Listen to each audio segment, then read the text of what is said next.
अध्यारोपण सिद्धांत क्या है, हम इसके बारे में अध्ययन करेंगे। हमने कूलाम के नियम में पढ़ा था कि किन्हीं दो बिंदु आवेशों के मध्य लगने वाले बल की हमने क्या किया था, गणना किया था।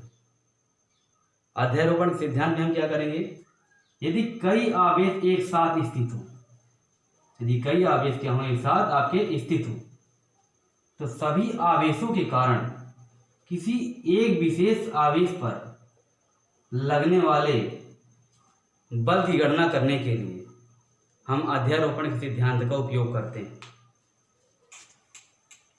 जैसे डिफिनीशन देख लिया जाए, जैसे यहाँ पर आपका Q1 आवेश है, ये Q2 आवेश है, ये Q3 आवेश है, ये सारे आवेश Q1 पर बल आरोपित करेंगे। तो कई आवेशों द्वारा, जो मैंने Q1 लिख दिया मतलब ढेर सारे आवेश होंगे, कई आवेशों द्वारा किसी अकेले आवेश पर आरोपित कुल बल प्रत्येक आवेश द्वारा उस अकेले आवेश पर आरोपित बल के सदिश योगफल के बराबर होता है। अर्थात F1 पर बल लग रहा है ना Q1 पर, तो Q1 यहाँ 1 लिखेंगे। Q2 आवेश के कारण Q1 पर आरोपित बल, तो किसके कारण, Q2 के कारण Q1 पर लगाया जा रहा है, तो पहले हमारा क्या होगा, F1 होगा क्योंकि इस पर बल लग रहा है। किसके कारण, Q2 के कारण, तो 2 हमारा पीछे होगा। फिर हमारा Q3 के कारण Q1 पर आरोपित बल, तो 1 हमारा कहाँ होगा, पहले होगा। वेक्टर 3 क्या होगा तुम्हारा, बाद में होगा। देखो फिर आपका क्या है, Qn, फिर हम क्या करते हैं, डॉट डॉट कर देते हैं, इसका मतलब आगे और होगा आपका, तो प्लस Qn के कारण Q1 पर आरोपित बल, तो 1 हमारा पहले होगा, 1 वेक्टर और आपका n क्या होगा, बाद में होगा। इसको मैं मानता हूं समीकरण नंबर 1 मानता हूं। तो आवेश Q2 के कारण आवेश Q1 पर आरोपित बल, तो 1 पर आरोपित, तो हम पहले क्या लिखेंगे, 1 लिखेंगे, बाद में हम 2 लिखेंगे, तो 1/4 पाई एप्सिलॉन 0 हम कूलाम का नियम लगाएंगे। क्योंकि किन्हीं दो बिंदु आवेशों के मध्य को, Q2 और Q1 दो बिंदु आवेश हुए, इन दो बिंदु आवेशों के मध्य कूलाम का नियम ही लगेगा।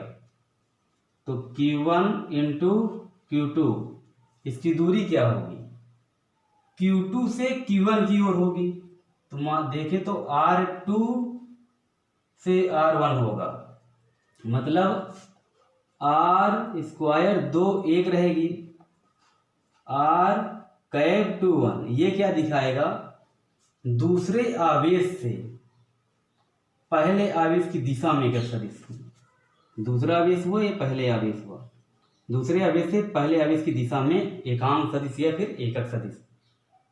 यहां पर करेंगे इसी प्रकार में क्या होगा, Q3 आवेश के कारण Q1 आवेश पर आरोपित बल, तो किसी कारण Q3 के कारण किस पर, Q1 पर, तो 1 हम पहले लिखेंगे।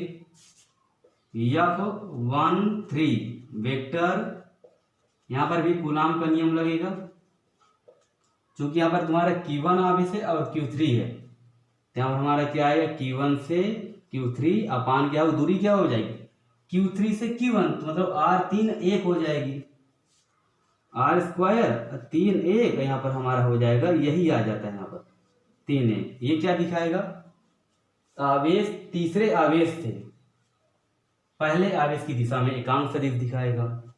हम आगे और कर सकते हैं, 1 3 हुआ, मतलब 1 Q1 Q2 Q3 हुआ, Q4 Q5 आगे भी हो सकता है, तो हमने 2 दिखा दिया, आगे हमने क्या कर दिया, डॉट डॉट कर देना,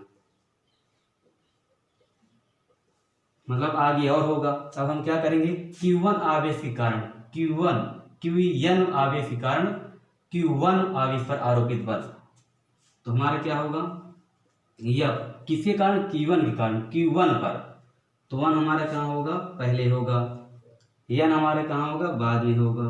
यहाँ पर हम लगा दें वेक्टर 1/4 पाई एप्सिलॉन 0, यहाँ पर क्या रहेगा, दो बिंदु Q1 और Qn रहेगा, Q1 और Qn रहेगा, अपान इसकी दूरी क्या रहेगी, Qn से Q1 की ओर, मतलब n1 रहेगा, आर स्क्वायर n1, इसका एकांक सदिश लेंगे r(n1), ये क्या दिखाएगा,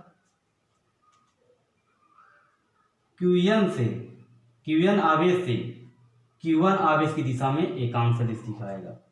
इन सारे मानों को समीकरण नंबर 1 में लिख सकते हैं। देखो यह 12, यह 13 आया, यह 1n आया, तो इन सारे मानों को क्या कर समीकरण नंबर 1 में रखने पर, समीकरण नंबर 1 में निम्न मानों को रखने पर, निम्न मानों को रखने पर जब हम रखेंगे, या तो पहले आवेश पर अब हम बल लगा रहे हैं, तो 1/4πε0 Q1 into Q2 upon R21 square R21 cap 1/4πε0 Q1 Q3 R square 31 R cap 31 plus dot dot plus Q1 Qn R square, क्या रहेगा हमारे यहाँ पर n1 और Rn1 कैप रहेगा। इसमें भी हमारे क्या रहेगा 1/4πε0।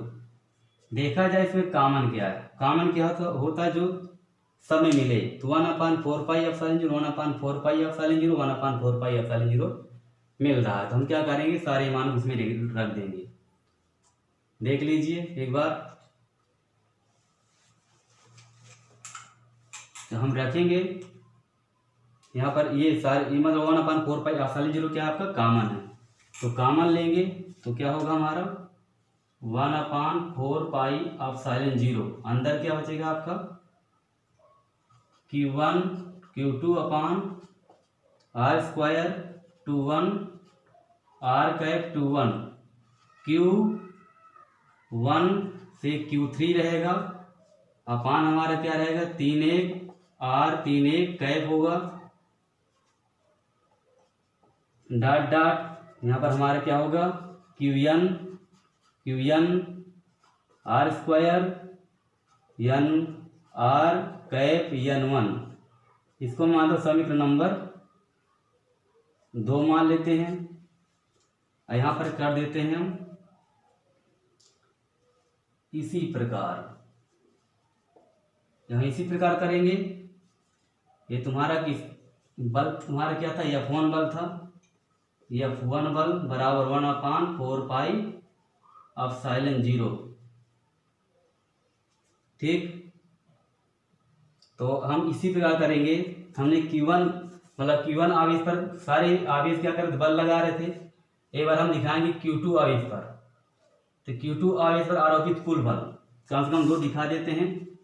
इसी प्रकार Q2 तो यहाँ पर क्या होगा F2 हो जाएगा, तो हम क्या करेंगे सेम यही उतार देते हैं 1/4πε0, यहाँ पर चेंज होगा Q2 पर, Q1 आवेश कर Q2 आवेश पर बल आरोपित करेंगे, Q1 के कारण Q2 पर बल लगाएंगे, तो हमारा क्या हो जाएगा यहाँ पर Q2 Q1 हो जाएगा, यहाँ पर दूरी क्या हो जाएगी Q से 2 की ओर होगी, तो 1 2 लिखेंगे 1 2 लिखेंगे 1 2, यहाँ पर हमारा क्या आएगा 1 2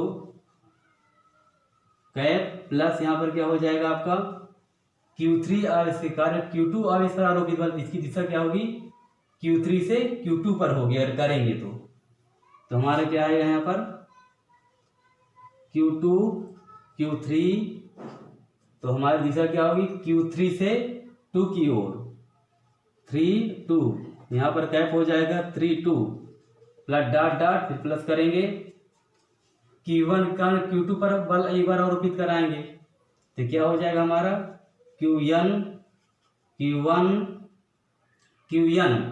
से Q2 की दिशा होगी भाई, Q2 से हमने Q2 पर ये लगाया तो 2 बिंदु में तुम्हारे क्या होंगे Qn Q2 होगा। अगर हम इस पर अगर बल सारे बल इसमें अगर आरोपित करना चाहें तो हमारा क्या होगा Qn से Q2 दिशा, मतलब हमारा होगा आर स्क्वायर यन से 2, यहाँ हमारा क्या आएगा आर कैप यन 2। इस प्रकार है। इसको मैं मानता हूँ समीकरण नंबर 3 मानता हूँ। समीकरण नंबर 1 और 2 को हम समीकरण नंबर 2 और 3 को हम निम्न प्रकार लिख सकते हैं। कैसे?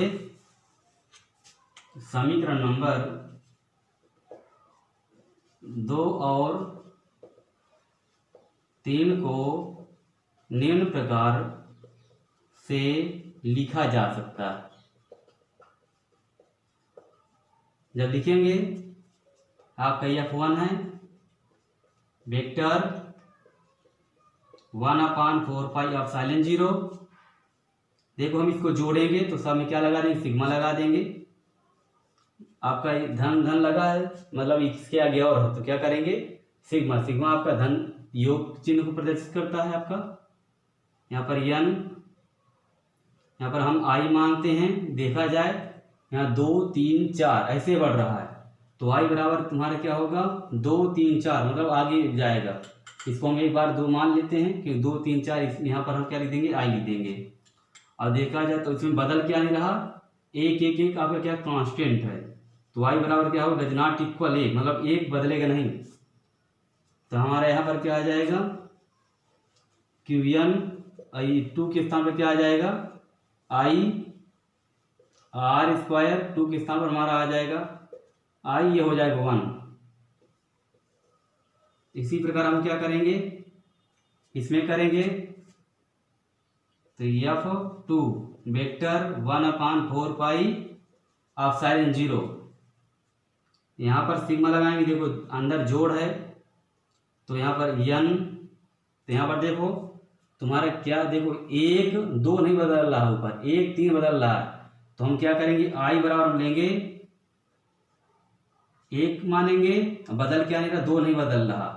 तो आई डज नॉट इक्वल 2, मतलब 2 आई जो है 2 बराबर नहीं, मतलब 2 एकदम कांस्टेंट है आपका। तो हम क्या लेंगे यहाँ पर Q2 है आपका तो 2 करेंगे।